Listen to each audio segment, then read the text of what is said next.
Supposons qu'on considère la fonction volume, un volume qui augmente selon le temps, disons entre 1 et 6 minutes. Et si on vous demande le débit moyen, un débit, on sait que c'est une variation de volume sur une variation de temps. Débit moyen, ici, ça va être tout bonnement, comme au secondaire, dire quel est le volume à 6 minutes, moins quel est le volume à 1 minute, pour obtenir comme ceci, ainsi la variation de volume. Puis la variation de temps, c'est entre 6 et 1 minute, on soustrait, ça donne 5 minutes. Donc si on veut le débit moyen et qu'on a sous la main la fonction vitesse, c'est très facile de calculer delta V. On fait V6 moins V1. C'est très facile. Mais si on n'a pas la fonction vitesse sous la main, pour calculer la variation de volume, c'est là qu'on va devoir recourir à l'intégrale. Okay? C'est ce qu'on va voir à l'instant. C'est valeur moyenne d'une fonction. Et justement, notre premier exemple, ça va être l'idée d'un débit moyen. Dans l'exemple qu'on a vu précédemment, ici à log page, on aurait pu ajouter les 140 litres qu'on a ajoutés en 8 minutes. On aurait pu les donner en fournissant un débit constant de 140 litres par 8 minutes. Donc, un débit constant de 17,5 litres par minute. Ça, c'est ce qu'on appelle le débit moyen sur notre intervalle 3 à 11. C'est ça qu'on va calculer, mais en n'ayant pas sous la main la fonction volume. Mais on garde quand même la même idée que le débit moyen, c'est une variation de volume sur une variation de temps.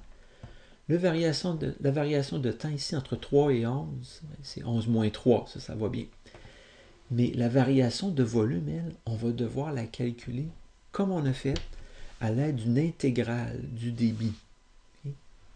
Donc ça, c'est vrai parce qu'on sait que le débit, une variation de volume sur une variation de temps, c'est toujours les mêmes idées qu'on reprend, que le débit, c'est la dérivée, pardon, le volume, c'est la dérivée, le débit, c'est la dérivée du volume, comme ça. Alors, si on veut une variation de volume, on va devoir intégrer un débit, comme ça. Une intégrale définie. Donc voilà, c'est simplement ça, c'est que puisqu'on n'a pas V, le volume, fonction volume sous la main, pour calculer notre variation de volume, on va devoir faire l'intégrale du débit, parce qu'on a le débit sous la main. Okay? Entre 3 et 11. Ce qu'on vient de voir là, ça suggère une définition pour la valeur moyenne.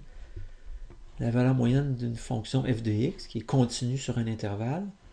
Sur cet intervalle-là, ça va être donné par, j'ai mis f moyenne, ça va être l'intégrale de f ça, sur b-a, l'intervalle. Donc on voit bien ici débit moyen, l'intégrale du débit, pour pouvoir avoir notre variation de volume. Donc, f moyenne, l'intégrale de f. Parce que l'intégrale du petit f nous donnerait, pour nous, dans notre exemple, l'équivalent de variation de volume. Géométriquement, sur 3.11, on observe sur le graphique, qui est en dessous ici, on va le rapetisser,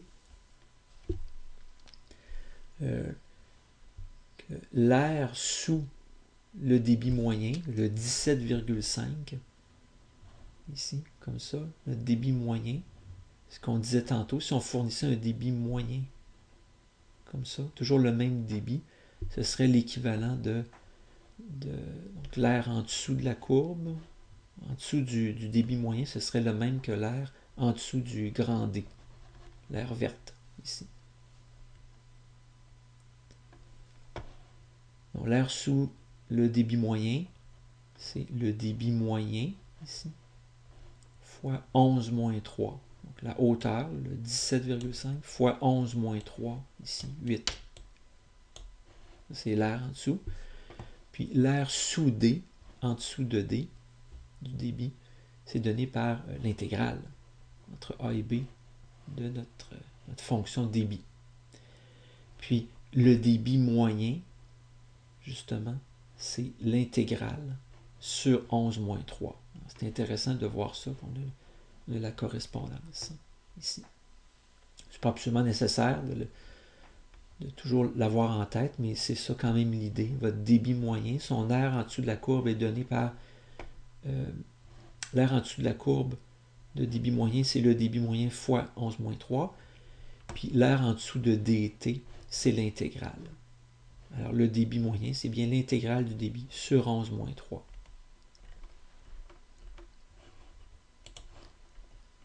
Voyons un exercice. Vous pouvez tenter l'exercice qui est ici. Faire pause, puis on le regarde ensemble. La vitesse angulaire d'une roue est donnée par ça.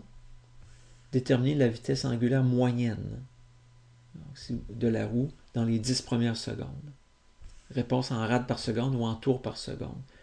Ici, vous avez la fonction vitesse angulaire et on vous demande la vitesse angulaire moyenne. Première chose à dire, c'est que la vitesse angulaire moyenne, c'est une variation de distance sur une variation de temps. Ça, on sait ça. Une vitesse moyenne, c'est quelle distance on a parcouru en ce temps-là. Mais une variation de distance, on peut l'obtenir à l'aide de l'intégrale de la vitesse. Voyez-vous? Si on avait déjà une fonction distance qui serait fournie, une fonction position, variation de la distance, on n'aurait pas de misère à faire ça. Position à 10, moins position à... Mais là, on ne l'a pas. Alors, on est pris pour écrire que la variation de distance est l'intégrale de la vitesse. Ici, j'aurais dû mettre entre 0 et 10 tout de suite. 0 et 10. On fait l'intégrale de la vitesse. On procède par changement de variable puisqu'on a E à la quelque chose qui n'est pas juste T. On dérive, on divise. On met tout en U. On a besoin de transformer les bornes. T égale 0. On remplace T par 0, ça donne 0. T par moins 8. Pardon, T par 10. Ici. 0,8 fois 10, moins 8. Comme ceci.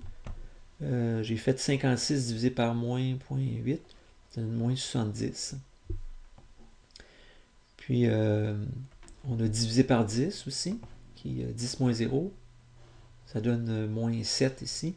On applique les bornes ensuite à l'intégrale. L'intégrale de 1 du, c'est U, puisque la dérivée de U donne 1.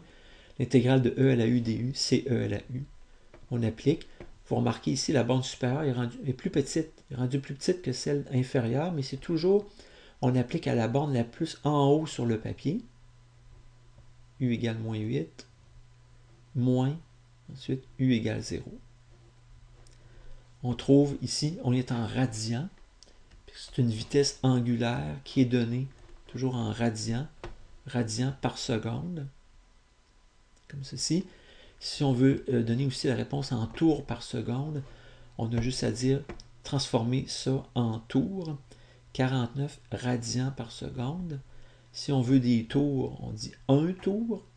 En radian, un tour, c'est 2 pi radian. C'est un angle de 2 pi. Ça nous permet d'éliminer les rads. Il nous reste des tours par seconde. 49 divisé par 2 pi, à peu près 7,8.